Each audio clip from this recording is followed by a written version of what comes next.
I'm BrianVee, and this is Why We Work. Today, I have the great pleasure of speaking with Tosh McKenzie. Tosh is a beach vending business owner on the beaches of Florida. Today, I want to find out some of his top-selling ice creams and if some personality traits lean more towards different flavors.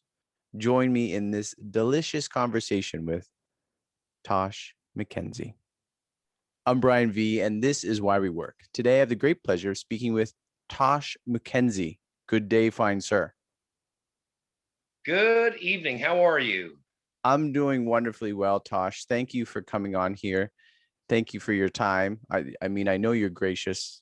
We know one another anyway, but I know you're gracious because I made a mistake thinking today was the day, and it wasn't today. It was tomorrow, but you were willing to come on anyway. So I really appreciate you coming on here.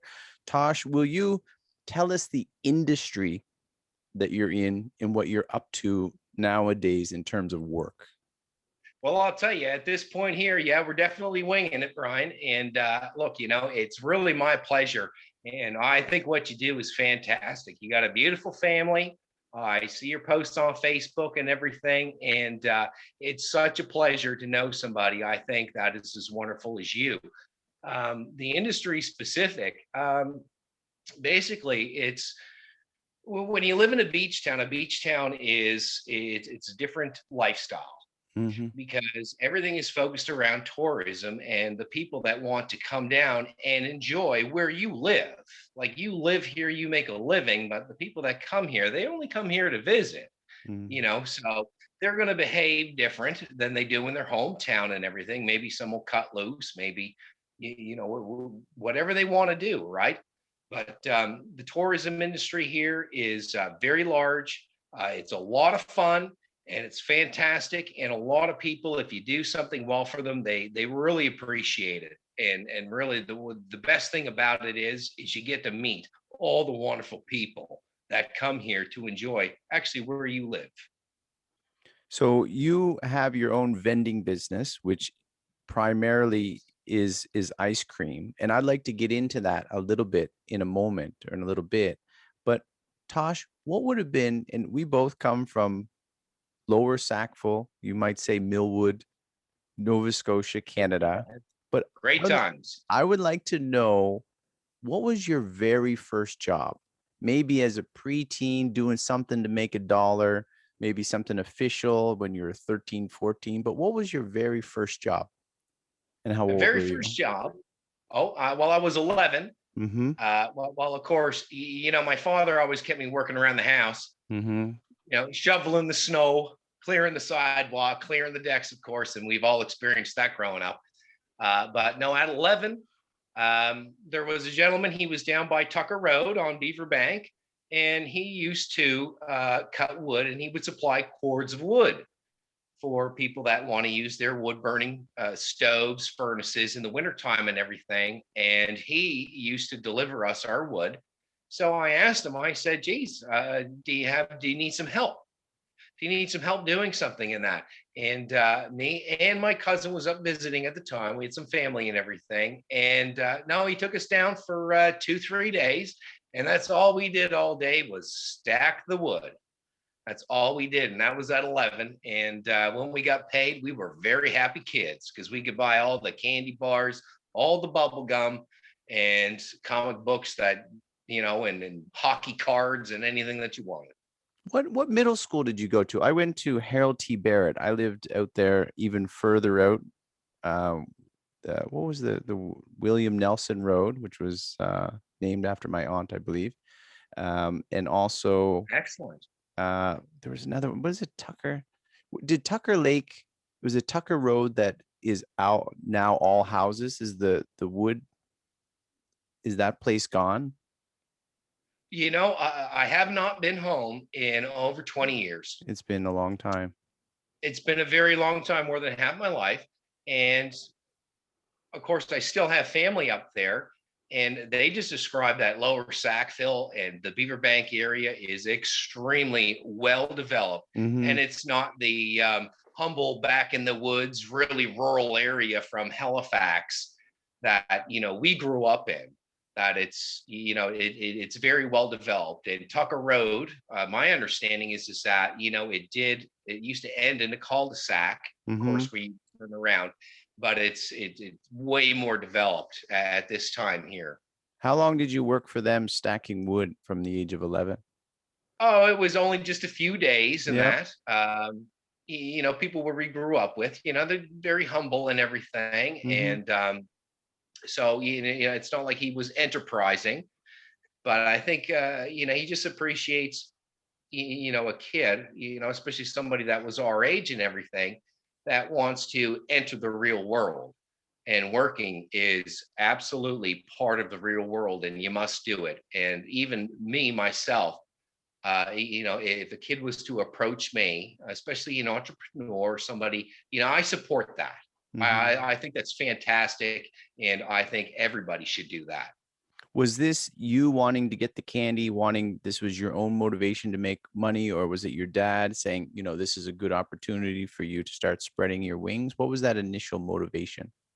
Well, that's a good question. It was my initial motivation, actually. It's I wouldn't even I call it instinctive, where Mm-hmm. you just got to get out there, and if you want something, you have to go earn it, and you have to do it the way that everybody else does. And it wasn't necessarily advice or something like that. Yeah, it was absolutely personal, where it's like, you know what, I just want to be independent, and I just have an entrepreneurial spirit where I go out and I do it on my own. As you got older and into high school, was there any jobs that you did in particular that maybe were long lasting or had an impact on you? Oh, well, I'll tell you, I in high school during the season off, um, I used to do landscaping. Mm. And funny, a really great friend of mine, he's an excellent, excellent person. I even sent him a message on Facebook and everything. I seen some of his pictures. His name's Scott McGrath, Yeah. and I ended up putting in a word for him, and he ended up getting the job that summer. Maybe you could ask him sometime if you ever get him on the podcast what Yeah. happened, but I won't get into that. More than welcome. I went to What school. happened with him, Yeah. I right? used to hang out with Scott as well. Yeah, yeah, Same and parties. great sense of humor. Geez, he ever funny? He's really fun. Good, great person. Um, so the year after, no, I just got into landscaping, and Mm. so that was during the off season. But I got to be honest, I tried to find work in Sackville. Mm-hmm. Going in and filling out applications, and no, there was no success with that. So it was seasonal with me. So as you were in high school, what were you thinking? And I asked this question, but I caveat it with I was an idiot. I am an idiot. I didn't have a direct plan. I didn't know what I was doing, but I've met some people who had a clear idea what they wanted to do. They knew that they wanted to go on to college. They knew that they want to start this business or they wanted to try this. What were you thinking as you start to get into closer to your 20s, and what were you thinking about your future at that time?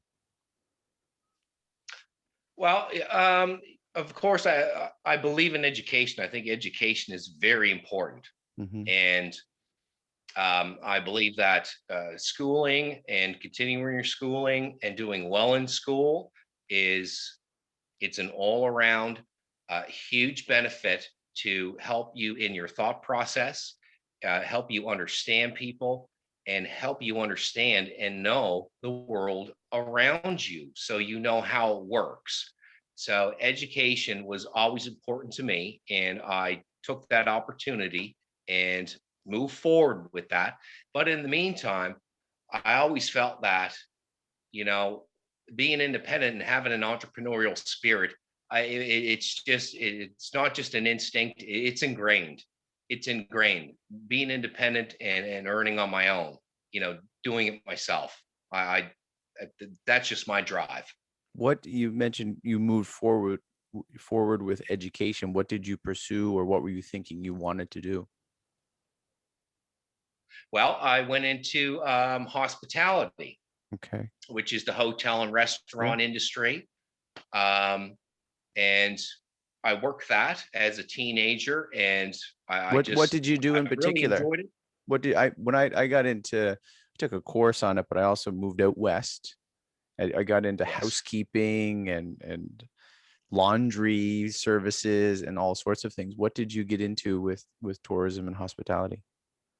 Oh boy, I'll tell you right now, the housekeeping department, that's a busy department right there. There's a lot of Surely is. responsibility right there, and there's a lot of hard work, and it's a repetition routine and everything. Hmm. And I think people that do that professionally as a living, I think they're actually really special people, and I Hmm. think they really should be appreciated because there's a lot of people out there that they can't handle that kind of structure and routine in a job and doing what they do. I think they're extremely important. For example, it's kind of like being a dishwasher, and which I've done before. Hmm. And it's my attitude is as well, you can treat me as bad as what you want, but the reality of it is that you can't serve your food if you don't have clean dishes. Hmm. So you're out. You're out of it. It don't matter what you are, a server, you're the cook, it doesn't matter. You don't have clean dishes, you're out. You're out of business, right? So the hospitality was the hotel industry. Hmm. The hotel industry did bartending and serving in a place called the Party Dance Club in Lower Sackville and Downsview Mall, which those names are a definite blast from the past. Hmm. And then, of course, went into hotel, and that was a family oriented thing.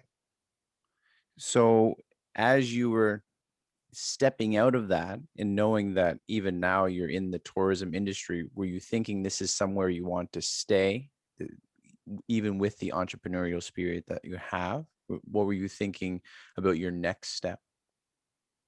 Uh, uh, to definitely be involved with people, Hmm.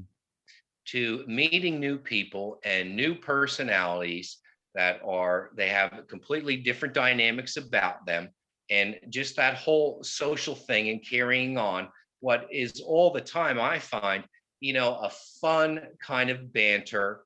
You get to experience people's sense of humors in the Hmm. situation, how they're uh, feeling and thinking at the time, and just engaging with people itself all the time is definitely something I love to do. Hmm. And tourism will facilitate that because people come from all over the place and all over the world. And that's a fabulous opportunity. And at most times, a privilege just to meet these new fabulous people all the time. How did you make this step from Canada to the United States? And I'm not sure if it was always Florida, but how did you make that transition? What brought you down south?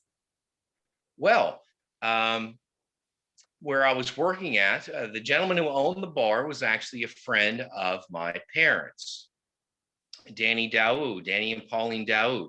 They own Coach's Sports Pub and the Party Dance Club in Downsview Mall. Hmm. And God bless them. They are absolutely two of the most hardest working people I've ever met in my entire life. Were totally dedicated to their business and they're earning their living. They never took a day off. And so they actually went on vacation, which was a real surprise to everybody because Hmm. they are there every day. Danny even used to sleep in the place because he would have to wake up to work it. So they came to Daytona on vacation. They come back with a brochure about a hotel for sale. And he wanted to talk to my father and my mother about possibly investing in it or being partners. Well, my parents took a look at it, and after a conversation and a few weeks going by, it didn't really happen with Danny and Pauline, but my parents really took it serious. They completely took it serious.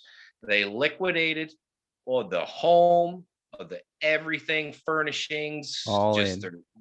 their look. They were going. They were going.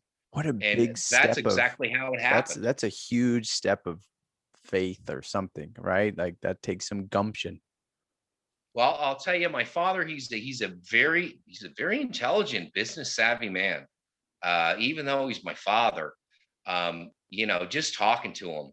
Mm-hmm. and, not being involved in, talking to your dad, but who he is as a person and everything. Mm-hmm. I mean, I love him. I love him so much. And he's such a pleasure and joy. I can always bounce something off him. And whatever he says, I really, really take to heart. Well, actually, it's the two of them. I was My gonna say, parents and are don't, and great. mom too. Oh, yes. No, those two, they can take on the world together. Those two Mm. right there. God bless them. And they are old school. They've been together almost 40 years and they have taken on the world and they've done such a great job. And them doing that was a blessing for me to further into hospitality by them purchasing a hotel on Daytona Beach. And then, of course, being, in Florida, which is tourism mecca, So right? Around the world.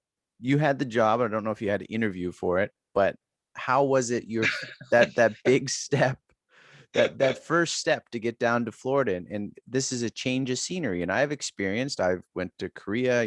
Some people move to different coasts in their country. You and I were talking about this, different cultural shocks, Yes. those sorts of things Yes. prior to recording. And how was that for you, stepping into something completely different while similar in being in the hotel industry and in tourism industry? How was that for you, the difference that going down there presented? Oh, it was everything's done different. Mm-hmm. Everything's done different. I would say when I first arrived, the only thing that I could recognize from home was they have Burger King and McDonald's, right? The But you go-to. know what Burger King doesn't have down here? They don't have the poutine, which Uh-huh. I'm blown away. I'm like, why didn't you ever put poutine on the menu? That is so good, right? Mm-hmm. So, it's a different part of the world. It really is. The vegetation, the animals, the wildlife. It's all different. It's completely different. And I got to say, it took me about, of course, in the environment in itself, because it's very hot here. Mm-hmm. It's very hot. It's very humid, and it's sunny all the time. So it took me about uh, my body personally, it took about 4 to 5 years to even adjust to the climate. And I would say at the same time to really start to figure out some of the great um, things about how people live down here and get to experience them and get involved. Right. I found that getting involved, no matter if it's, different churches, different religions, um, different sports, Mm-hmm. uh, different hobbies, just get involved. In the You know, if community, yeah. somebody, if somebody, comes and says, hey, I like doing this, and you've never experienced that before, where we grew up and everything, you go do it, Mm-hmm. because then you not just learn about that person there and a part of them. Um, Everybody else that goes there is also a part of it. So you really start to understand your community, and being involved in your community is the way to really understand where you're at. And it's just, it's a completely new experience, like being reborn. So as you were reborn going to Florida, and many people dream of it, and as people retire from Canada, just would love the ability to go 6 months. They don't want to lose their insurance of the year, but you get to live there. So what were you doing initially? And what are some of the steps that led you to what you're doing today? Well, initially, of course, basically you could, or you spoke about, did I have to go through the interview to get the job? But no, because it was complete nepotism. Yeah. Right? I own it. I own it. Right? It was basically, it was inherited, given kind of thing. Mm-hmm. But trust me, when you're working 80 hours a week at a hotel, and of course, we also lived on site. So you eat and you breathe the hotel business. It's called being a hotelier. And it really had its ups and downs. And it really, really is a difficult challenge. Mm-hmm. Um, so, with that aside, Florida is, it's always a challenge. It's always a Mm-hmm. challenge. It really is. It's not. People come here to vacation and they leave, and that's it. Living here, it's a total different world and Mm. experience. So for what were you doing initially? You were working 80 hours a week. What specifically were you doing, and how did you seemingly, I'm not sure myself, is how did you get out of that, or what happened for you to get out and into having a vending business of your own now? Well, I'll tell you, I didn't want to get into it, but actually, I just remembered that Halifax had an experience in itself. Is this part of the world, you experience what is called hurricanes, Mm, and Florida they are, hurricanes. yes, and they are. People might want to say, "Hey, I'd love to experience it. I would." People down here that just moved here, they've never experienced one. They throw their hurricane parties and they're all excited about it. But these are dangerous, life threatening, and life changing um, weather Mhm. phenomena that just happen annually. And they're not fun, right? They're absolutely not fun. So in 2004, Florida had four hurricanes hit the state. And the first one, which we ever experienced, completely ripped the entire roof off of the hotel. 3 layers. Some people, if they listen to this, they'll know 3 layers of commercial bitumen roofing rolled up like a piece of tinfoil and biffed across the parking lot and lands on the property next door. So that completely wiped out the business because the building is now destroyed, which 2 weeks Mm. after there was another hurricane that came in. It was just a big rainstorm. And so it ended up drenching everything. So at that point there, our little condo and everything in the hotel, the complete roof was collapsed. All of our belongings were completely destroyed. You have no power, you have no water. I mean, you got to fend for your own, right? So to us, that's what ended up changing initially everything and put my life and actually our family's life on a different course that Mhm. particular year. Mhm. So moving up to what I've do now, I've always had the independent entrepreneurial spirit. Mhm. I've had my failures and I've had my failures. Failure is a part of it. It's the best learning experience you could ever go through is to fail because those lessons you learn will make you succeed. Mhm. And so, after going through these natural kind of disasters and you got to make changes in life, you have big disruptions, you have your family going on. It's like, everything's destroyed. You got to keep moving on and keep building. And that's what pretty much got me to the point here because you need to be resilient. You need to be strong. You need to be resilient, and you have to persevere. And it's not like you have people or certain things. It's just the natural mother nature that creates these disruptions that you need to accept and need to work through. In 2004, when you experienced this, knowing that you learned from the process, but during that time, did you want to kind of put your tail between your legs and go back home to Nova Scotia? Was that part of your thinking process? This is too much. I can't handle this. What were you thinking? No, no, I was never backing down. I was never giving up. Of course, I have thought about moving to a more safer Mhm. Mhm. part of the country.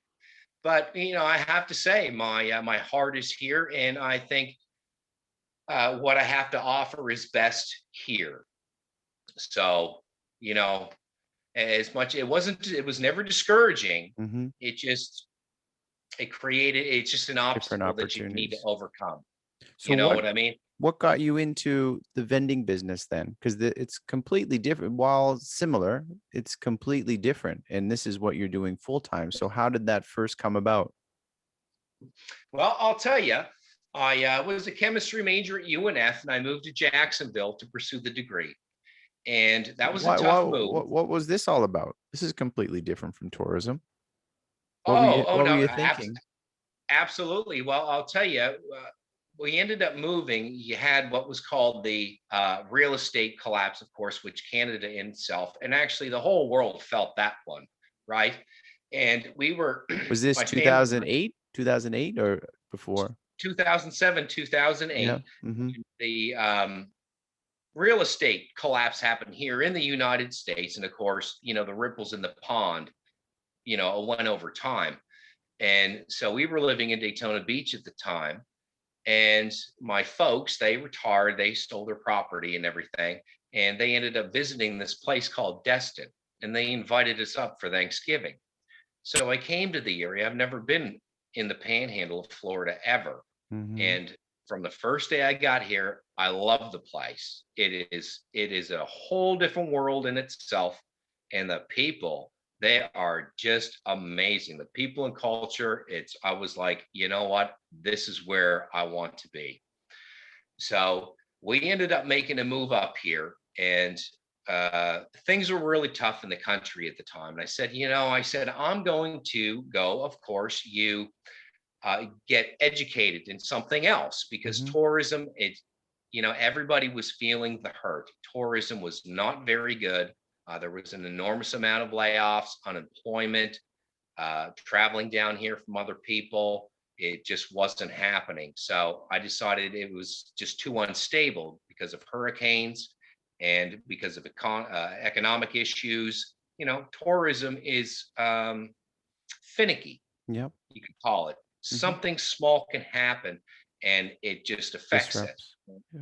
disrupts. Excellent word. So ended up moving here. And so I said, I'm going to go back to college. This So is, while I was and I'm thinking as you're saying, this is good on you because you're talking 10, 13, well, 13 years ago or something, and yeah, you're in your 30s, right? So that's good on you to yes. wherever it led you, is you weren't afraid to go back to school or to try something different, to pivot.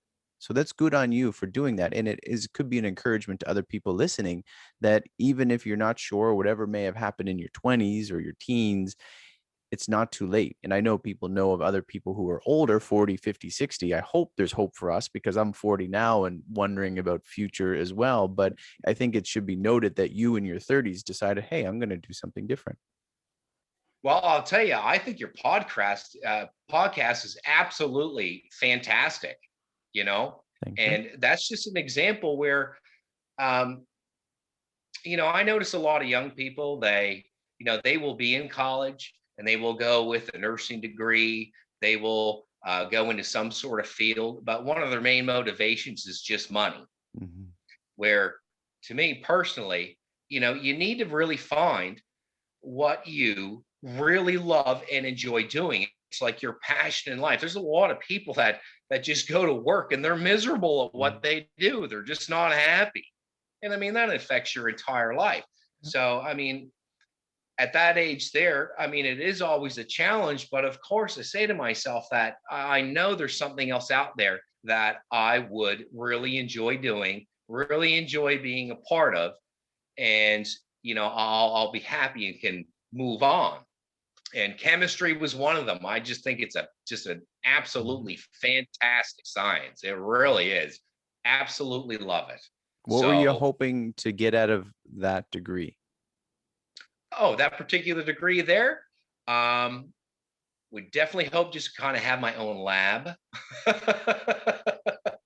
right? Where you understand the science and you can practice the science.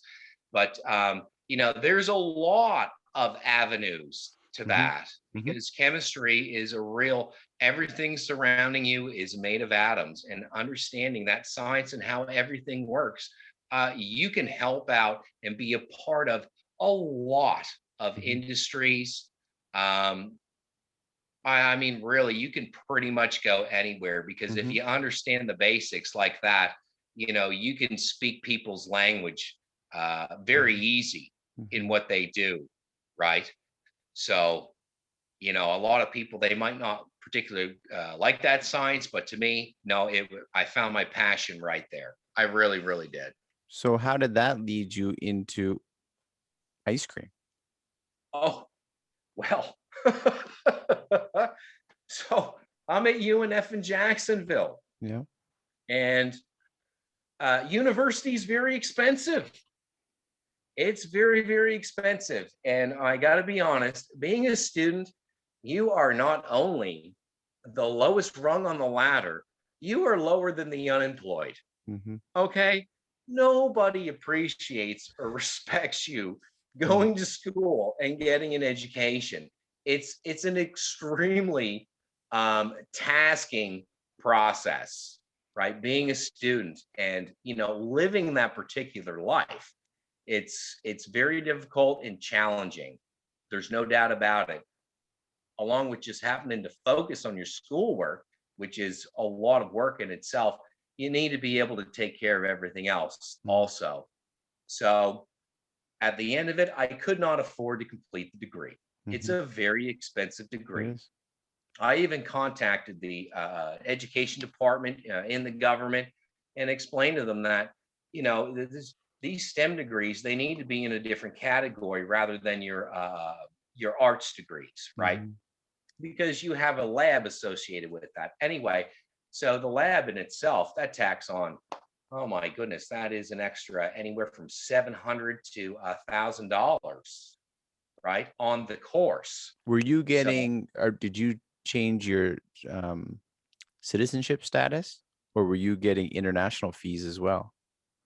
oh no, no, no, oh, that's a story in itself right there. Holy gee, that is a process in itself right there, Brian. I'll tell you, I can really get into that. That's really interesting there. But to to get into the vending is at the end of it, I said, I said, I'm moving back home. I said, I'm going to move back to Panama City Beach. Mm-hmm. And so I did. And of course, you got to find work right away. Geez, I found work in less than 24 hours after I got here. And your parents Started are working. retired at this time? Oh yes, they're retired and Yep. they're touring North America kind of Mm-hmm. thing. Yep. And so I had the idea. I even thought about it years before. I said, geez, I said, why don't they have ice cream on the beach, which actually legally correct. They're called frozen desserts and confections. Okay. So I was looking into it and I said, gee, I said, that would really, really, really go over well here. And so I did it. It's exactly what I did. Were you thinking, knowing us from Nova Scotia, and I don't know how far it reaches, but Dickie D? Did Dickie Dickie D, D, yes. the Yes. the Dickie D bike with the bells on the handlebars and the, what is it, 3 wheels, 2 in the front, 1 in the back, and a Yeah, that's right. big Yeah, refrigerator? yeah. Big cooler. Yeah. Yeah. They had a big cooler on that bike and everything. I remember them. Yeah. What a blast from the So past that is. from your first initial idea, how long did it take you to start walking the beach, or whatever your first source of business was or income was, to get that going? Well, um, it took me about a year to figure it out. Mm-hmm. Basically, of course, I overthink things, but I just had the science background, so I'm trying to figure out how I can make it work. And it took me about a year to find the equipment, and so I ended up finding the pieces that I needed to say, you know what, I think this is going to work. This is going to be the best solution because here's an example. In Daytona Beach, you have extremely hard packed sand. Like people drive on the beach. You can drive your car on the beach. Now, here in the Panhandle on the Gulf Coast, it's not like that at all. It's what's called sugar sand, Mm-hmm. and it's snow white. It never sticks to you.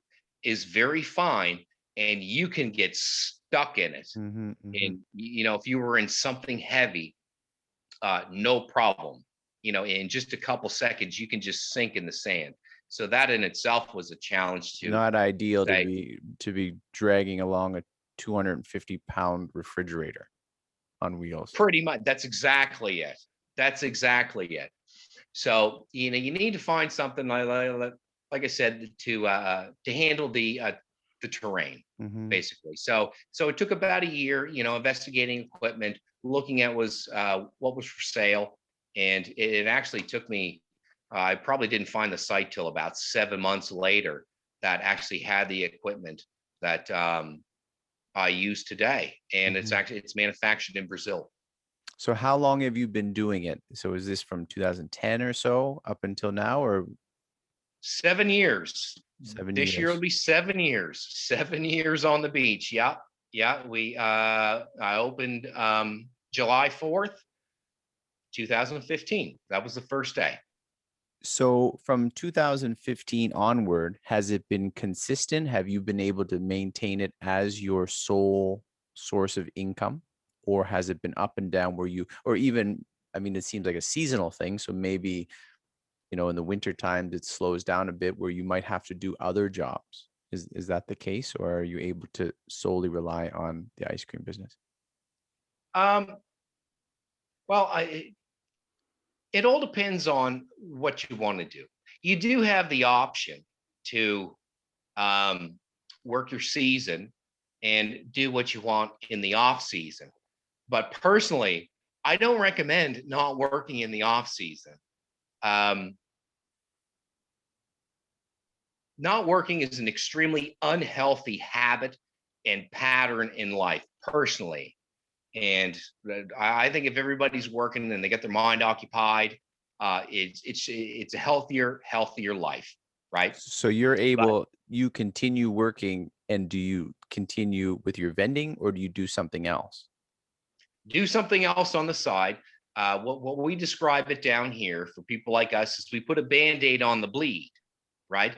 Because you only have your season, so and then you have your off time, and you don't want that draining away at the Mm-hmm. business earnings and everything, because Mm-hmm. that's what happens, in the off season. So that's what we call it. We put a band-aid on the bleed. But personally, myself, yeah, no, I definitely do just gig works. I know how that works. You just do your gig work. So you maybe go job to job to job or whatever it is. I prefer blue collar work What type of because it stuff keeps do me in you what shape. what type of stuff do you tend to do? I think this is great part of the conversation of, and I find that a lot with speaking with people who are following their passions and doing things that they love, like doing a podcast. I've met lots of people, but they have other jobs. I met a guy, he works in a paint shop. He's a pretty famous rapper, and in the daytime he's Yes. selling paint, right? And Yeah. so what is it, some of the jobs you tended over the last 6 7 years have you been leaning towards, and how long is your off season? Off season here. We open up March 1st, which will be this Monday, and Mm-hmm. that's the start of March break. And then we have to be off the beach by November 1st, which at Mm-hmm. this point here, I talked to quite a few business owners in the area to attempt to approach the city and the county to extend our season by another 30 days. I think it's very important because October is absolutely, I think personally, the best month here in Panama City Beach. The weather and the water is the best it can be all year round. But, the weather doesn't drop off the cliff at the end of October. It's beautiful into November also. And then, of course, you have what is the automobile enthusiast event. You Mm-hmm. have Thanksgiving. But then, of course, you have your weekends where, people own their condos down here, which here's an interesting point. When you bring up hospitality, their structure here in Panama City Beach, it's completely different. There's no big hotel chains that litter the beach, like Marriott, Mm-hmm. Hilton, Hamptons. Uh, there's none of them.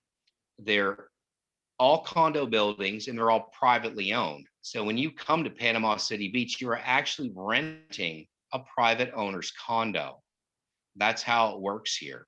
So that way you have your owners and then you have them that rent them in the summertime. So that keeps the flow of people coming in, especially the kids and the families all year round. And I found that really interesting here, how that's how they structure the beach here, the season, where it's not corporate. Corporate is here, but they're a small percentage. It's all privately owned, and it's very, very successful. It's a very successful business model. What's the reasoning for them wanting to stop November 1st? You know what? I never asked that question. It is a good question. It really is. And I'm on the hunt for the answer. Because I spoke to somebody who said they would rather have November than March, because Mhm. March is cool here. We're not a massive tropical climate here all year round. We experience cold weather in the Mhm. wintertime. We have our drops where, I mean, Nova Scotia was actually warmer than us this year at one time or another. We had cooler temps than Nova Scotia, right? But in the off season, I prefer blue collar, and I really found this great line of work just installing granite countertops. It was pretty good because it's the people. It's Mm. not necessarily the job; it's the people that I work with. Mm. I like to participate in a team environment. I Nice. think that's very important. That's the best way for things to work is a team environment, and forming a team and getting a job done. And especially after Hurricane Michael, that was just a big thing because you were helping people get their life back to normal. Like, they never had a home, their kitchen's gone, they get a kitchen counter, it's like a whole brand new life to them. Things Mm. things are getting pieced back together in that, right? But that nods, look, operating heavy equipment, just gig work, right? You just That's kind of great. off and on, Mhm. but you get to meet a lot of different people, and you get to meet a lot of people that are actually really good at Mm. what they do, Yeah, as a matter of fact. that's what I like about doing this, finding people with those skills and talents and doing what they do. It makes me appreciate them and just realize how many skills I don't have. Specifically about being in the Yeah, I know. vending. Go But ahead. you're a great host. I mean, I'm having such a great time, and I never knew what to expect. Mm. In the beginning, in that, I thought about a couple things, but I'm really amazed, and I think you're excellent. Thank you. Absolutely excellent. Fantastic. I'll give you my address and you can write my dear wife and let her know how good I am. Oh, Specifically about the ice cream that you're doing, what is some satisfaction you get out of it, but what are some difficulties that you have as well? So to paint um, paint the picture for people that don't know, you're physically, or I mean, you could paint the picture of what you do each day. What was the process that you go through specifically in your vending business? oh, well, of course, you got to wake up in the morning, right? What time? What time do you got to get up in the nice well, hot summer days in Florida? well, my youngest is 5, and he goes to daycare, so he has to be there by 7:30. Mm-hmm. So of course, you're up at 6 o'clock, right? Mm-hmm. But after that, you got to go in, and you got to, of course, like any kind of food vending, and that you got to make sure that your stock is being rotated, right? You got to make sure your equipment is ready. You get your uniform ready. You get your supplies, which water is a very important thing here in Florida, right? You need your Mm-hmm. water, and you need your Gatorade, and you need your sunscreen, and you got to do your what some people might know, your count, right? You got to know what you got and what you Some don't flow, got and yeah. how much you have of it, right? And you just basically, for me, I'm just preparing the cart and preparing myself, Mm-hmm. right? And then one of the things is I used to float my equipment to the beach. I got a trailer in that, when I live across the street from the beach now. Uh, God bless me there. I Um, was gonna say, Tosh, you're living a rough life.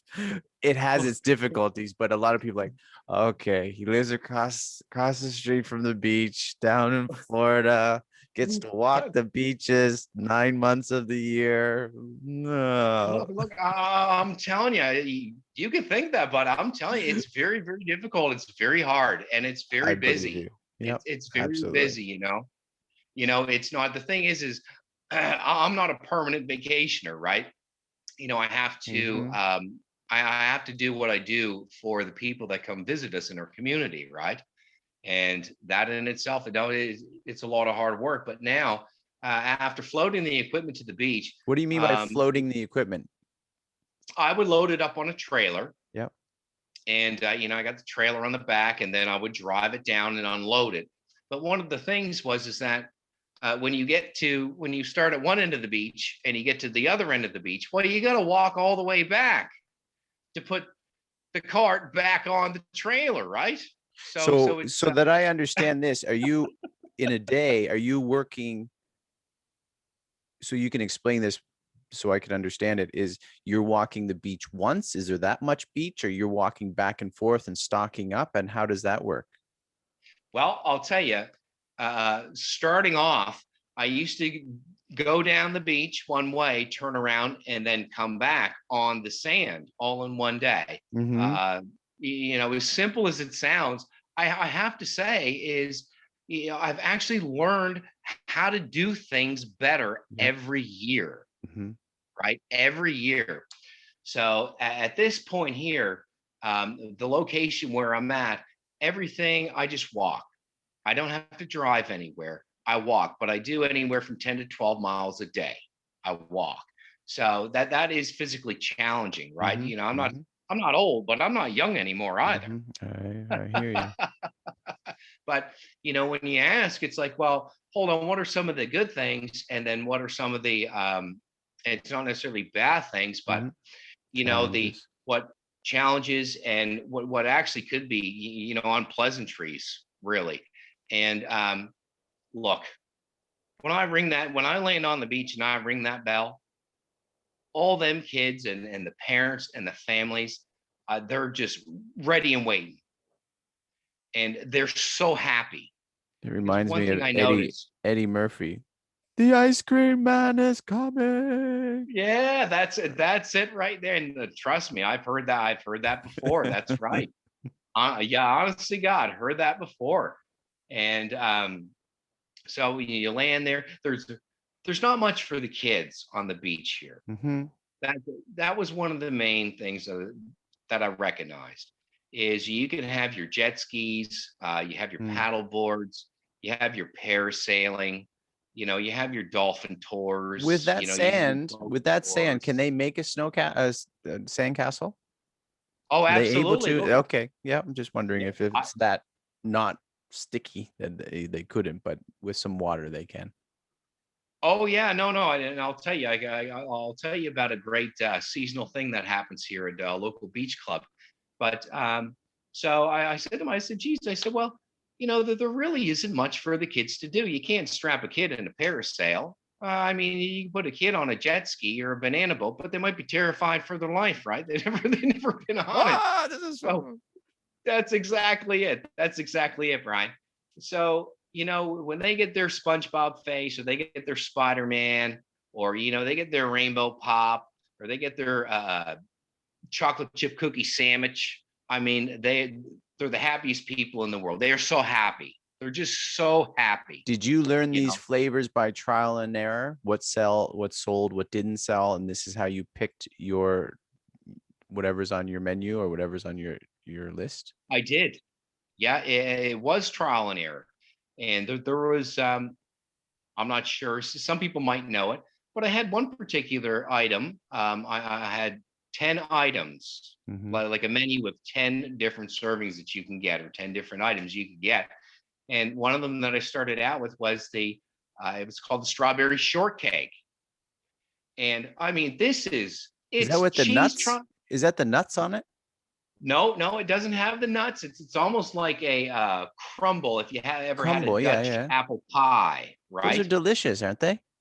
I oh, they're fantastic, Strawberry delicious. corn Yes, cake. I mean, Yeah, I ate them all the time.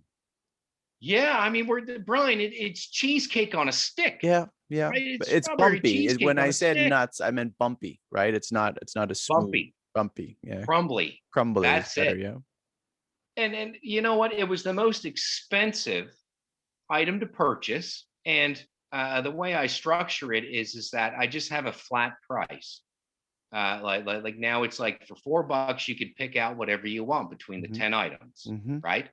So it was the worst seller. The strawberry shortcake was the worst seller. They don't get it. I know, right? I know, I know. So I said, well, look, I got to figure, I got to pick a different item. I Mm-hmm. got to get something else different on there, right? And through actually the past few years, my which is Good Humor and Popsicle, they've actually stopped making some items that were just great. Everybody loves them. And I was confused. It's like all of a sudden you stop production, you stop making this particular item. I'm like, why? It absolutely makes no sense to me.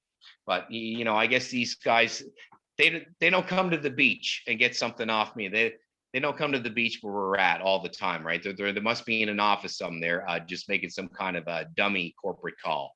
Before you get into I'll throw that out there. Before you get into the advantages, I know there's always people making some decisions we'll never understand. Before you get into the advantages or disadvantages or your likes and dislikes, is there two questions about ice cream? Is there one that is your best seller? Which one is that? And also, do you find that there's some personal characteristics of people that kind of lean towards certain ice creams, like that person will eat this type of person? Is it that, or is it people have a variety of taste buds? Well, I'll tell you what, the biggest and best seller on the menu is SpongeBob. You pull him out, yeah, and it's got SpongeBob's face, and he has gumball eyes. And SpongeBob is the best seller. Now, when you get into, there's one particular item which is actually exclusive, where I negotiated with my wholesaler to keep them coming in just for me, and I will purchase them. Don't stop selling them. Just get them for me, which is called the King Cone, aka Nutty Buddy, aka the Drumstick. Yeah, and it's the Good Humor. And who really loves them is like our parents. Our parents love them because that is a classic. It's such a classic to them, is the Drumstick. So I keep that particular item on there specifically for the parents and the grandparents, because they gravitate towards that item. They love it, and actually it's fantastic. I eat them myself. But the first best is SpongeBob. The second best is the King Cone. The chocolate chip cookie sandwich. I call it not sandwich, sandwich. I don't know. Maybe it's a New Orleans Southern thing, but that's a great seller there. There are particular people that actually you can kind of look at them and say, okay, look, I know what they're going to buy. And there's certain people that like certain flavors, that purchase certain items and everything. But when it comes to the kids, they're SpongeBob all the way. They are just SpongeBob fanatics. I don't know with people not liking the strawberry shortcake, but my favorite, which is not on a stick of sorts from Nova Scotia, is Moon Mist ice cream. And I think if you could get Moon Mist ice cream in a package with at least the older people, that would, I think, do well. I think kids would like that as well. Were you ever a fan of Moon Mist? Came out of Farmers. Farmers, oh my goodness. Now there is, look, I know they got their good orange juice, and they got their milk. Moon Mist ice cream, delicious. I'm telling you, that's really ringing a bell right now. And geez, I'd really have to think back. My mother was not a big sweet buyer. We never had our Frosted Flakes, or Cocoa Puffs or Pebble cereal, right? She bought Corn Flakes. You're like Willy Wonka in the Chocolate Factory, whose father never allowed him to have chocolate, so that he opened a chocolate factory. Look, that, you know what? Maybe that is the hidden motivation right there. It must have been born from the childhood. But you still have nice teeth. You still have nice teeth, just like he did. Oh my God! Well, thank you very much. And well, that's a lot of work in itself. But you remember the what were the chocolate things called? Joe pies. What were they? Chocolate pie. Korea. What is it? Wagon wheels. Oh, I remember the wagon wheels. They had the marshmallow in it. You're talking about the ice cream ones? Yes. No. Not the ice cream ones, Brian. They had the white, really sweet filling in the middle. Marshmallow filling? No, it wasn't the marshmallow. It was more like what you would have in a Twinkie. They're not called Sloppy Joes. What were they called? Joe Louis? Down here, they call them moon pies. Joe Louis? Joe Louis, that's it. Yes, Joe Louis. Yeah. I like the No, she wouldn't buy caramels. the Joe The Louis either. caramels, the two little caramels that came in the package with is a sponge wrapped in chocolate with the caramel on top. I love those things. Man. Yeah, I know they're so good. You can get them Aren't at they where good? right in Beaverbank, not Beaverbank, but just Upper Sackville, right? Ben's Bakery. You could get like Ben's cheap. Bakery. Oh, yeah, yeah. There's another blast from the past there. Oh my God, this is really nostalgic. So what do you like? You like the smiles, the pleasure that it brings. What is it you like, and what are some of the challenges that you have? Well, I really like that the kids are happy. It has its all around benefits. Number one, the kids are happy, right? And so that means if your kids are happy and you're on vacation on the beach, that means you're going to be happy. Nobody wants an unhappy kid, right? When you're on vacation, that just causes major problems. But another thing is it also gives the parents a break because you have the kids in the water. And what they do is they'll come in, they'll get what they want out the cart, and then they will go and they will sit in the shade and they'll sit under the tent and everything. And my personal experience as a parent, and especially after my firstborn, I was a helicopter parent. I mean, my Mhm. eyes would never, ever No, no, leave no, him. stop. Stop. It, that's it. It's just constant, right? I mean, you're always focused in so I mean, it even gives them a break, Yeah. right? Because now the kids are safe. The parents can take a quick breather, and also, I mean, they're just having a lot of fun with it. The pictures, they got all the different dye colors all over their face. It's all over their hands. They're loving it, talking about how good it is. And if you got a group of kids, they're all talking about what they got and this and that. It's like a little social event, Mhm. right? You're going to have the pictures on Instagram. You're going to have the pictures on Facebook. You're going to have those memories, Mhm. and it's just pure happiness. But personally, on a personal note, the most difficulty is the sun. Mhm. That's what creates for me is the big problem. It's the sun In what and ways? the heat. I mean, it could be Well, obvious, but yeah.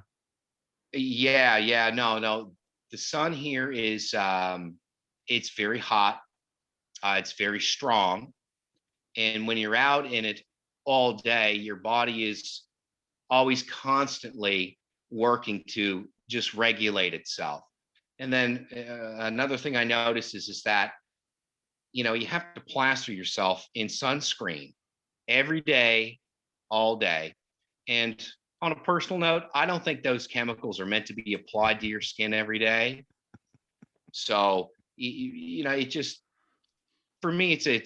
it's all about physiology and the physical strain. Other than that, I absolutely love it, and quite frankly, I'll do it till the day I die. And, How's the and if with that's exercise? Is it hard on your body? Are you wearing shoes? Is it just barefooted? Are you toughening it out? How does that work for you? And how hard is that well, I mentally? mean, no, you definitely got the bare feet, right? And I always say I got the softest feet in Bay County, right? Because you're always basically it's like a natural pumice stone walking in the sand all the time, right? But I mean, here's an example: is the tendons in your whole ankle area and your toes and everything like that. I've noticed a change physically that they've actually changed over the years to acclimate to the physicality of the job Mm-hmm. and everything. And it was always a difficult thing for the first 3 years. My body was always constantly trying to acclimate to the climate and the physical strain of doing it. But now, I mean, it's absolutely more. It's a lot easier now, right? It's kind of funny. It's like evolution, Back to basically. the process that you do. So we were saying how you used to go up and down. So what is it that you're doing now? Is it, and then when do you restock? How does that work? Oh, well, before I used to move extremely fast. This is like the first year and everything. I used to move very, very quickly up so I could turn around and come back in a decent amount of time. How long is the But beach that you're, and what time do you start? You land on the beach at 10:30. 10:30 is the best time to land on the beach. Mm-hmm. What And time do you so finish? you finish between 6:30 and 7 o'clock. Mm-hmm. Mm-hmm. And so doing the two strips, coming down one way, turning around and coming on the beach the other way. For the first couple of years, I was doing it that way there. But what ends up happening, I don't know if some people might have experienced, but you have suggestions from people, right? People want to be a part of what you're doing. They're obviously they like it. They're very interested in it, and they give suggestions. So it wasn't the first time I heard, well, I think I'm moving too fast. Mm. So at this point I'm here, sure lots of people have suggestions. Yeah. Okay, I got oh well, that. oh my God, the balloon tires. Why don't you have the Van Halen song on? Why don't you have the ice cream song on? Why don't you? You should get a motor on this thing. You should. People laying down at the beach just have nothing else to do but to give suggestions. Well, Oh, Sonny, I think you should. yeah, so true, Brian. Absolutely, that's exactly how it happens. And so if I could just fast forward from year 1 to 2 to year 7, now I found, which is basically, it's like changing the route. I Mm. call it the route, which is proper, where you enter the beach in a specific location, you do a specific part, and then you roll on through, but you really take your time, which gives people more time to decide, Mm-hmm. Mm-hmm. basically, right? Instead of going through the drive-through, right? It's like walking into the restaurant and you're sitting down and you have time to look over the menu. Mm-hmm. People that are on the beach, they're not in a hurry, which I was, right? Because I wanted to get everybody that I could done twice. So now at this point, I don't do two strips on the sand.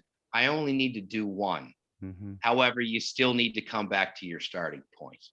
Yeah, you have to give the kid time to recognize it, go to mom or dad, bug mom and dad enough so that they finally say yes. Then the mom has to figure out money, who's gonna give it, who's gonna pay it. She has to get in, and if you're already gone, then she was like, "Oh, look, he's gone. I can't do it." But if he said you're just going strolling, but mom, he's right. He's mom. We can still get it. I'll run to get him.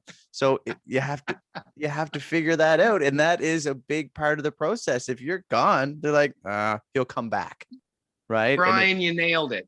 You nailed it. That is absolutely 50% of the people, right? There's the only other 50%, they know that I'm there, Mhm. right? They know it, and they're return people, but people that haven't been here before, that is the process. Mhm. And I'll tell you who's the most successful at it is the daughter and the father, which is the daughter getting the father. Papa, Daddy. Papa, Daddy, please. Yeah, daddy. Sure, no problem. Get the money from your mom. Yeah, yeah, that's it right there. Oh my God. Yeah, it's really, really funny at times to see the interaction, right? Between the kids and the parents. And it makes it all worth it. It really does. So It now makes that it all. you've kind of perfected it, I think you're probably still learning, but what is a skill that you had over the last 5, 6, 7 years you had to, which wasn't part of your work ethics or your work experience prior to this? What's a skill that you had to develop that is Dealing with the people. required? Dealing with the people. And actually, it shouldn't be dealing with the people, socializing. Mm-hmm, mm-hmm, Socializing with the people, because they're here on vacation. They're here with their kids. And here's just an example is, um, you have, say there's a brother and sister. Um, let's just put it out. Just say they're both twins, mm-hmm, and they never went to the store before and bought bubble gum, or they never went there and got a bag of chips. Like, they haven't done a transaction mm-hmm, before in their mm-hmm. life, right? But now you have the ice cream man there on the beach, and the parents give them their money to go get an ice cream. Well, you need to make that the best Mm-hmm. experience it could ever be for them. Yeah. It has to be the best you can make it. To me, it's the most important transaction on the beach. is having the kids come up and experiencing that experience. I think that is the most important. So making that the best it can be. I mean, before I got into doing this, I didn't know how to do that. So that's just an example of something that I had to learn and recognize and make it the best it can be. I can imagine those, you send the parents, I don't know if this was a commercial, a show, but the parent giving the kid, okay, you got to get a loaf of bread, a gallon of milk, and a stick of butter. And the kid's walking down the street trying to remember, got to get a loaf of bread, gallon of milk, stick of butter. Okay. And getting there and then giving the money to you. And I can picture some kids like, here's the money, and running off and not waiting for change because they're just so happy. But to take that moment and to allow them to recognize this is something, and this helps build confidence. This helps build the idea of everyday life. Yeah. And you really look, you know, the experience yourself. There are kids, they just give they get their SpongeBob or, their Rainbow Pop or whatever it is, and then they're booking, right? they don't know anything about the change. So here's an example, is that just a point that you brought up before, is it's like recognizing something, right? And happening to make a plan, or just taking care of the situation, basically. Whereas, there's certain ages that come up, and you just know that might be an example of what's going to happen. So after they do that, I say, now hold on there, young man or young lady or whatever it is. Now don't go anywhere. I got to get you your change. Right. Yeah. So they don't do that when then they're gone. And then you not even necessarily have to chase after them, but the parents are like, well, where's my change and all this kind of stuff. So, for me, I just see it coming a mile away. And, when you're doing the transaction, it's just like, hold on there now. I got to get you some change, so don't go anywhere. Okay. And then they sit there patiently and they're waiting and everything. And they're just waiting to rip the thing out the wrapper and, go to town, right? And run up and, and enjoy their ice cream and everything. So yeah, just as you say, that's exactly what happens a lot of the time. We just had a brief intermission. You can see that Tosh had to change clothing so we can advertise something. I actually had a class I had to do, and he was very gracious and let me do that. Yeah, you were saying that the food around there in Florida, you just happened to be telling me this. Yeah. No, well, actually, I think you taking the time out to do your class and everything, Brian, is just really, it's amazing. You're just so dedicated, and obviously education is very important to you. And so absolutely, you can take as many intermissions as you want. And you did leave your mic on, and it sounded really fun, really exciting, and everybody would have wanted to be a part of it. I am quite sure of that. I kind of forgot. I was like, if I turn off the mic, then I might stop the recording. So I didn't do that. What I wanted to ask you next, Thank goodness you didn't.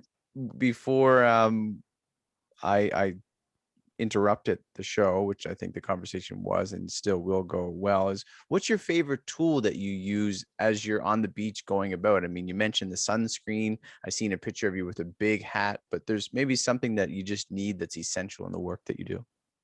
I'll tell you what's essential is the bell. Mm-hmm. The bell is my favorite tool. What the bell does is it lets everybody know that I'm there. There was I read a story about you, and did you not have an instance where someone took your cart, and this was a sentimental bell that you originally had, and did you ever get that back? What happened there? Oh, well, long story short, yeah, no, I had my equipment rifled, and the bell itself, it was the symbol of, this is what's here. Mm-hmm. It's like a sound, it's like a song. Mm-hmm. It's something that, if you hear it, you know what's coming, kind of thing. And the funny thing is I may be delusional, But you know what? It has its tone, and it ages like anything else, right? The tone Mhm. ages. But yeah, despite that negative experience and everything like that, the bell is very important, and it's the most essential. Some people would say, well, why don't you have the ice cream music playing, or why don't you, Mhm. this and that, right? It's like, well, I say to them now, I say, well, would you want to listen to that all day? But I thought it was a great idea, and it's really simple and really effective. But the bell is very important. That tone, Mhm. the tone of the bell is what everybody knows now. Is this something And you handheld, or is it connected to your cart? And for people it's that don't connected to know, the car. what does your, I mentioned 250 pounds only because I read it. What does your actual cart fridge look like, and how do you maneuver with that? Well, what it is it's you got two wheels, rubber wheels on the back, or you can get them with hard rubber, and then you have a basically like a sharpened cart wheel on the front. Mhm. So what it was meant to do is it's meant to ride on um, pavement, solid land. But however, uh, as I mentioned before, it took a while to find the correct equipment. So it had the right axle with everything, and so I just figured that it would work. But it's 185 pounds empty, and then when you stock it, yeah, it's 200. And I got one's called Old Yeller, which was in that particular article, and Mhm. it's yellow. It is banana yellow. And then I got Big Blue, and Big Blue was purchased because of what happened. And Big Blue's even more heavier. Big Blue's like 275 when it hits the beach. Did you get Old Yeller back? I Old did. Yellow. Okay, you did. I did get Old With Yeller back. Yeah. with the bell. With the bell. Thank Okay. goodness. Yeah, because it just it's brass, and it ages over time. And it's only something that I would notice Do and you ring actually that care about. physically, or is it ring just by the movement? It rings physically. I have the I'm not I guess you could call it the I would call it the emblem, and it's tied to a cord, and it's comes across a handlebar, and you pull it, and the emblem hits the bell, Mhm. and that's what sends out the chime and the tone and the sound. How many ice creams are you selling on a hot summer day in Florida? How Well, much? look, I'll tell you right now is I get asked that all the time, and I avoid the question. Is it okay? And I knew it, even asking is a tough question, but are you looking at hundreds? Like 100? Well, the thing is I get all kinds of people that want to talk shop and everything, and I even met a couple that even approached me after seeing what I was doing, and Franchise, they yeah? attempted to do it down a further stretch of the sand down the coast, Yes. and Mhm. they didn't allow it, kind of thing. And so when it comes to talking shop and all that kind of stuff, numbers of, well, how much does it hold, how much Mhm. do whatever goes, all this kind of stuff. I just prefer to keep that personal. Yep. Totally understandable, but it's enough to keep you wanting to do it and keep you going out for more. Is Well, thinking Go ahead. the the volume isn't the motivation. The motivation is what it does for people. That's what's most important. It's almost like a nurse. A nurse wants to Mhm. get into a profession because they actually want to care for Help somebody, people. Yep. and they're really good at it, and they want to go to work and do that, and it's enjoyable to them, kind of thing. So I mean, the motivation for me is what I do in my community and who I do it for. um, Although I'll if it didn't, you can't live under your means, Mhm. kind of Mhm. thing, right? Yep. Which, as in, I mean, you can't do something that doesn't it doesn't pay the bills, That's right. kind of thing, right? You know, so I mean, if we were to go that angle there, well, no, it does what it's supposed to do, Yeah. but I earn it that way there. Yeah. But that's not the motivation. That's all I'm trying to say. It's not the motivation at all. What's most important is what it does. I think earlier we were going down that line of floating. What is it that you do by floating it up and down along the ocean? I guess it is so that you don't have to carry it. What is it that you do there? Oh, floating was just it's a construction term where you would put a piece of equipment on a trailer, Okay. so you don't have to, carry it or whatever it is, down to the destination where it Mm-hmm. has to go, right? Okay. But when you're on the beach, no, it's on the sand, and that's it. You have to you got to move it. Now, thinking of you starting at 11, stacking wood, piling wood, doing some other sorts of jobs, even when you were younger, but also switching careers a couple of times and getting where you are, where you said you'll do this until you can't do it anymore. Do you have any advice for people who are getting into work, whether it's their first job or switching careers? Um, well, if it's your first job, um, here's an example: is my oldest son is he's 16, sorry, 17, and at the age of 15, I would say to him, Aiden, you got to get a job. You got to go to work. And I mean, you as a parent yourself, you can understand this, and all parents is that you need to tell your children. I mean, you could just check off 1,500 times, and then start doing the 4 lines with the line across, right? Of before it sinks in, kind of thing, Mm-hmm. right? Mm-hmm. And so he's doing great in school, and he has a job at Publix. Now, I don't know if that's what he wants to do in What is his life. Publix? What is Publix? Publix is a grocery store. It's almost like Sobeys. Okay. Okay. It's like getting a job at Sobeys. Yes. Nice. So, um, you know, That's good though, because here in Korea, while we understand it, culturally speaking, as you and I were talking before we start recording, culturally, the different values and where people put things is a lot. The majority of people in maybe Asian countries, but in Korea in particular, parents don't want their kids getting a job until they're finished school. So their first job after university is their first experience with getting out in the real world, which is shocking to me. I understand it. It's not something I'm going to apply to my kids. I'm telling them now, especially with a podcast, Why We Work, you're going to experience getting a job because it's good for you. That's right. That's right. That's right. It's very, very healthy. And well, I mean, there you go. And I would love to visit Korea. I would love to experience that. I would even take it as a vacation. And oh no, absolutely. I would definitely love to visit.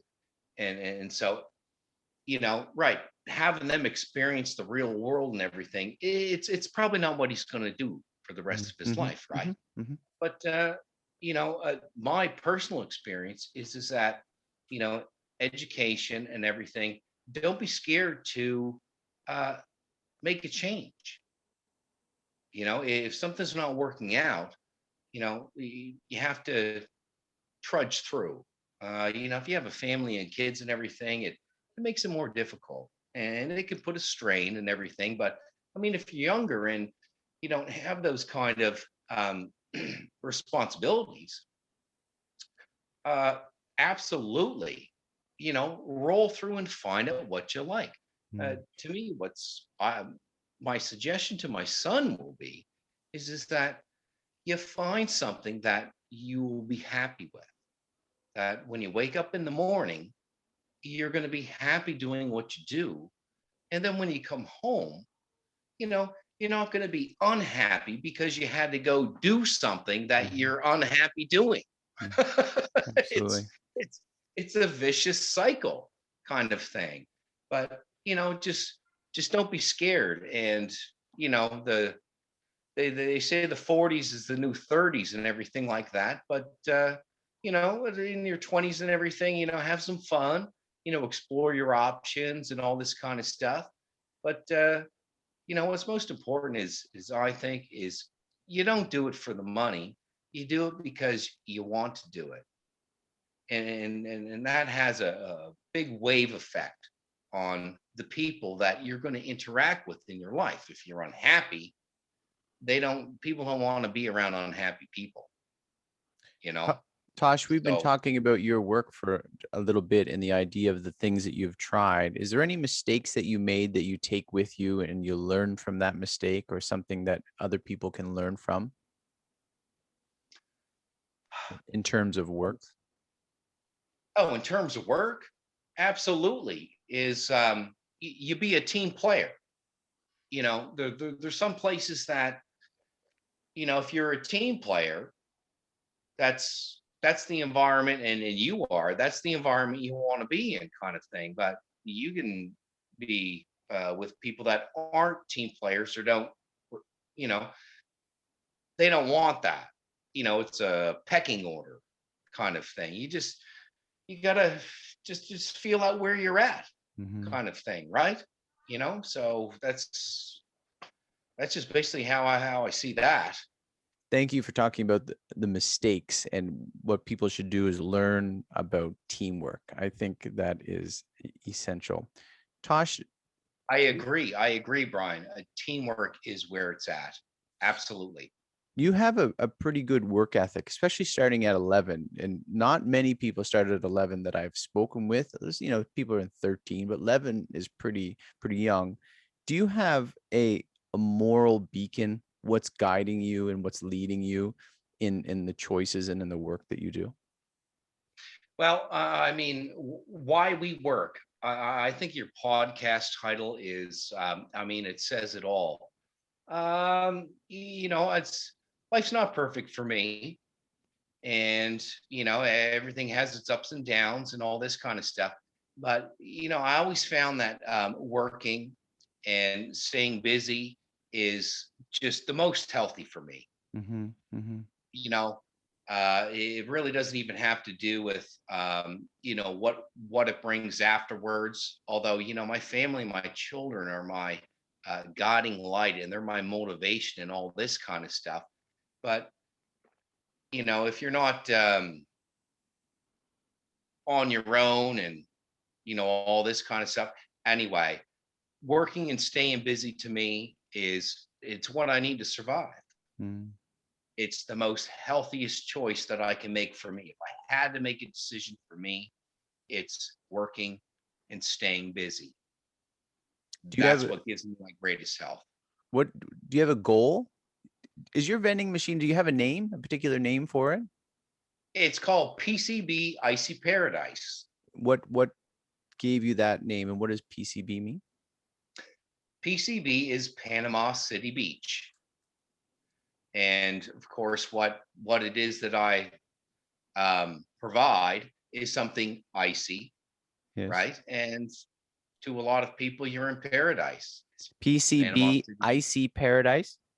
That's correct. Yeah, Do you that's have a right. goal? Do you have an overarching goal for PCB?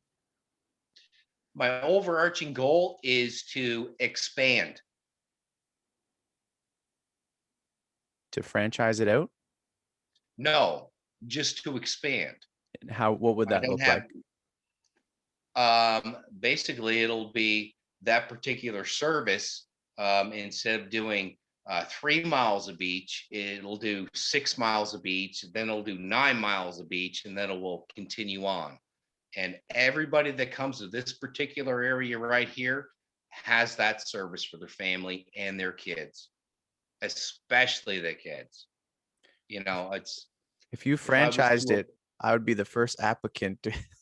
I think have, it's ideal. I mean, I love the beach, and I know you said the heat is tough and all of that, but it's one of those things where you can do your job, and I appreciate that. And then you can interact with people as well. And at the end of the day, you can finish with it. And so if you franchise, or at least are hiring, show me where to get the application, and I'm in. I'll tell you right now, actually, I think you would be perfect. I think you would be perfect, and you'd have a lot of fun with it. Absolutely. Especially being a teacher and everything.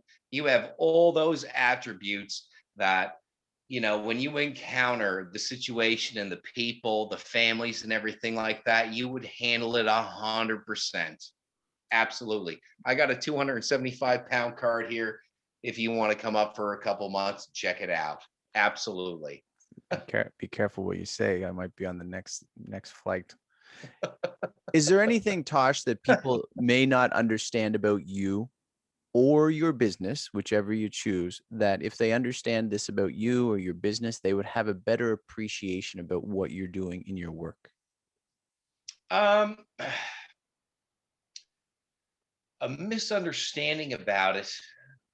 It's not easy, and actually, it's not the word. What's the word I'm looking for? It's not fruitful. It's you know, people think that you earn a great living, Mm-hmm. right? And I don't. I earn a good living, Mm-hmm. but I don't earn a great living. People are under some kind of guise that, it's this gold mine kind of thing, Mm-hmm. but it's really not. Mm-hmm. It all down to, why it is I do what I do. I don't do it. My motivation is not monetary. My motivation is what it does for everybody else, right? And so that's a misunderstanding right there, from people. And if they understand that, well, then they would probably say, oh, okay. I mean, I get that. And maybe some people would be like, oh, well, that's not for me. And others might be like, oh, well, that's fantastic. I'd really like to be a part of that.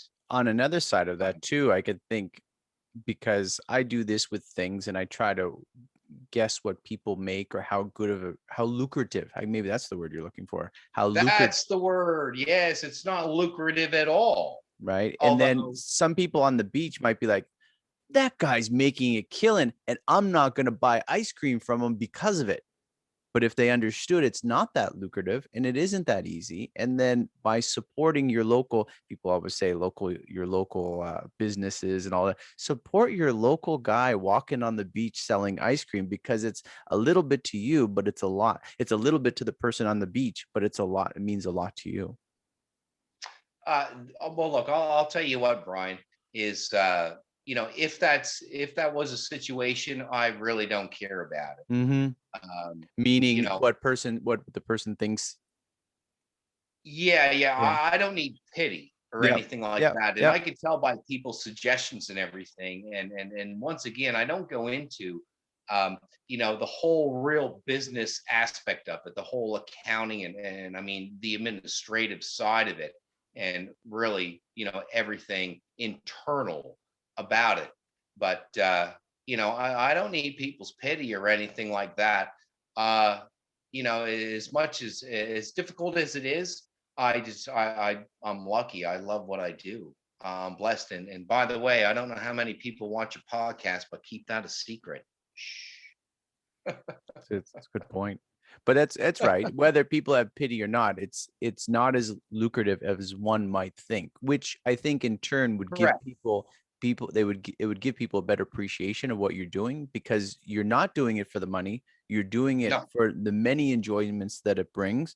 it's correct. And it's hard work. So just like It is. many other jobs that are like that, not lucrative, but you're using the skills, the talents you've learned, developed, you've incorporated it into your life over a lifetime. And this is a niche Correct. that you found that works for you. And that Absolutely. appreciation, not pity, is you don't want pity, but you want just an appreciation. And you don't desire it. I read someone say something on the internet. I don't know, it was Elon Musk or something. Someone said, maybe it wasn't him, but I lost all respect for you because of something that you did. And he's like, well, if I ever went to the internet to find the respect from people who I don't know, then to some paraphrase is like, that would be Yeah.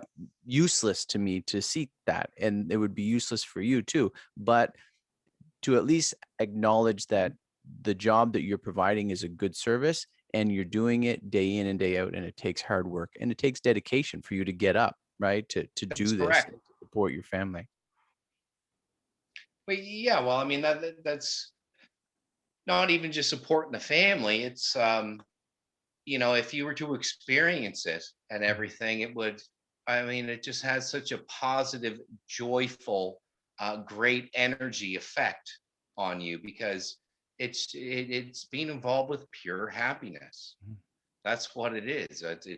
And so all the things, I mean, the questions you asked me about the hardships and the difficulties and all this kind of stuff, it's it makes it all worth it. Speaking of It makes it hardships, absolutely 100% worth it. is there any adversity that you have faced, whether in your professional life or personal life, that either affects you positively or negatively, that you use to drive you, or it may hinder you in your work, but you also understand it, but you can use that adversity to encourage other people who are facing similar troubles? I did. That's a really interesting topic to bring up because if I was to rewind the conversation before, I brought up about living in a beach town. It's a whole different lifestyle, and it's a whole different government. So my main adversity was my government. Hmm. My local government was a major adversity to it. So I went Talking as high permits. as to the governor of the state, Hmm. right? And I researched everything that I was doing, you know, to overcome that because, quite frankly, I'm just completely 100% focused, and I know what I'm doing is a great thing. And well, now it's proven, you know. So my advice to you is that don't let people. I mean, you might have a lot of roadblocks and all this kind of stuff, but don't let people put that stop sign in front of you and then you look at it and you say, okay, Oh, well, well. there it is, right? Yeah. You need to keep trudging along. Mm. Basically, here's a word you hear a lot in the news even here today is you need to fight. People call it fighting and all this kind of stuff. I call it don't give up. Mhm. You don't give up, and you don't let exterior influences change what you really believe. If you believe it's right, then do it. I can just picture you, and I think it would do people well.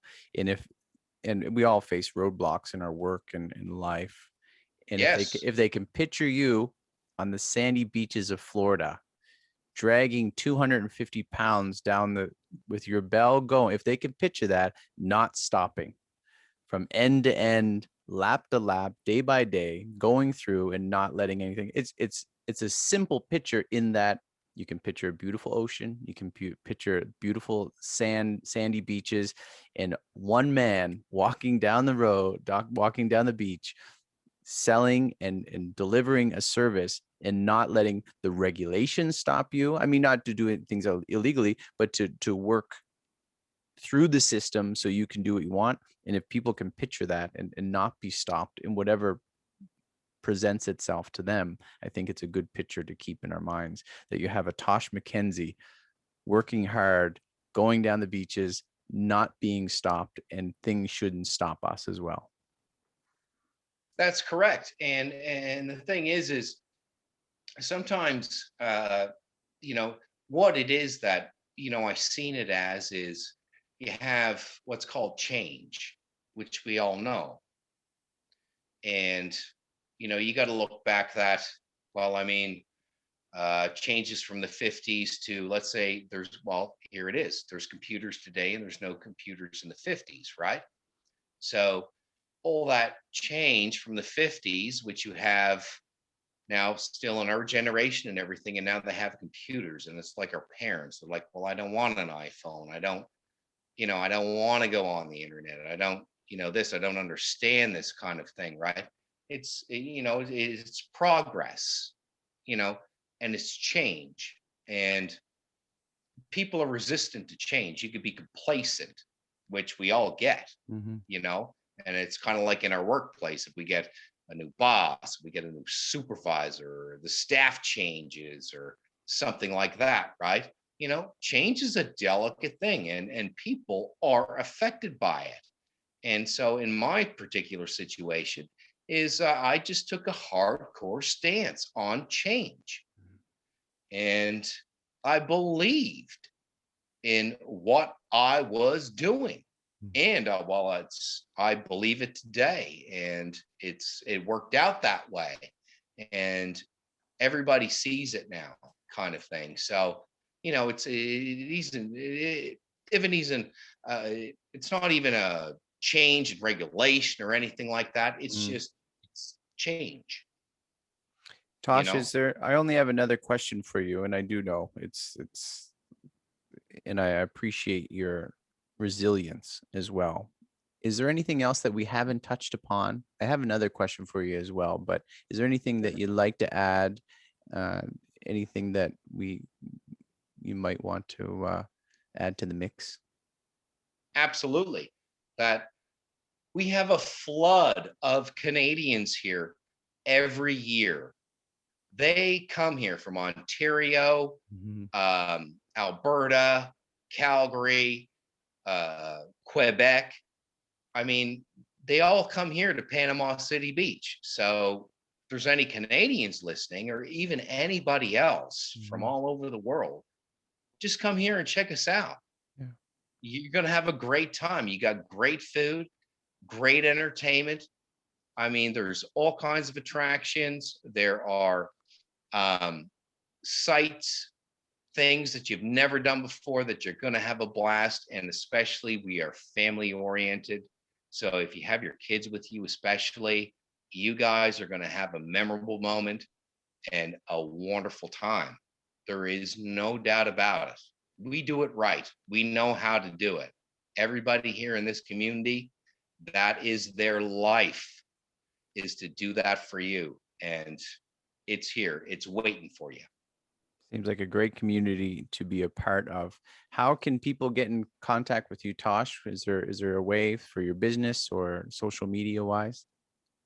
Well, I'll tell you, I tried to get a Facebook page up. Mm-hmm. Uh, what what I want to do is get the Facebook page up and hand out like a little card or something like that. That if you take your picture, please post it on the site, Mm-hmm. and it'll be there for life. It's almost like a mortality issue, of course. That's if Facebook is going to be there. Um, you know, but Mm. I haven't. I'm not big on the marketing kind of thing. Yep. It's not that. Basically, the whole Facebook page is for the families, to do that and have a little bit of fun and everything. So, I mean, if you want to Google PCB Icy Paradise on Facebook, uh, you can find me there, and you can find just what's posted there. And this particular year, though, I'm going to definitely make it a point to do it. But the thing is it takes time Mm. and everything. And I do everything on my own. So, it's just another thing to monitor and put the time in and all this kind of stuff. But it's absolutely worth it. I'm going to come through. It's going to be very, very successful. And please look up the site if you want and put your pictures on there that when you're here, because everybody wants to see it. I'll Great tell you idea. that. I was thinking as you're saying it is like maybe I don't know if you're allowed, but putting a sticker on the packaging of each ice cream with maybe a QR code or something along those lines that leads to something. But then that's extra labor putting a sticker on. Brian, that is a great suggestion. It really, really is. Actually, that's a wonderful idea. Um, and, you know, if it was at all possible, it's very labor intensive. Yeah, It's absolutely. very labor intensive and very time consuming, but that's Mhm. a fantastic idea, Something especially to along those work lines. around that. That's a really good idea. Tosh, one, but it might be just as easy to have cards right on your thing and one sale. Here's a card. One final question for you, sir. And that is, why do you work? You kind of mentioned it along the way, but why do you work? I do what I do because it brings so much happiness and joy. And to me, I think that's the best living that personally, just myself, that I can make and do. But working to me it's a health thing. Working and being a part of something, yeah, to me, that's what makes my life whole. Is the purpose as much as my family and everything is the motivation. I just know that if I'm not working and I'm not participating in my community, my country, my state, I don't feel good at all. It's a great point. Tosh Got to be McKenzie. a part of it. Got to be a part of it. Yep. You know, I agree wholeheartedly. and work hard. Work hard. Absolutely. Yeah. You yourself, everybody knows after a hard day's work, you feel good. You're like, yeah, that's right. I work hard today. It's a good feeling. That's why you work personally. Sure is. Tosh McKenzie, the owner of PCB Icy Paradise. I truly appreciate the time you've given me, and I appreciate the work that you do. This was a lot of fun. Thank you very much. Now you have to come and experience it now, Brian. All right. You have the invitation to the beach. It's not like you're coming here and it's, you don't know anybody. You actually do. And you are welcomed. Absolutely welcome. It will be my pleasure to take you out, show you and your family around and everything, and see what we have to offer. I know you'd have a great time. You would love it. I think the funny thing is you would offer that in a good way, that invitation to anyone who's listening as well, because I think you're that type of guy. Absolutely, but particularly you. I'm so grateful. I'm so grateful for what you do and everything you do. You're a fantastic and wonderful person, and your family is beautiful. You're a hard worker, and you know what? Your podcast it it brings a lot of goodness to everybody that wants to listen to it. Check out Tosh McKenzie. Go to Florida. PCB Icy Paradise. Thank you, kind sir. Thank you very much. I'm BrianVee. Thank you to Tosh McKenzie for coming on at PCB Icy Paradise. Check him out if you're in the Florida area, or even find him on Facebook and other social media. As for me, like, share, comment, hit the notification button, subscribe. If you know someone or you would like to be a guest, email me at whywework@brianv@gmail.com. whywework@brianv@gmail.com. And I would enjoy that opportunity. I'm BrianVee, and this is Why We Work.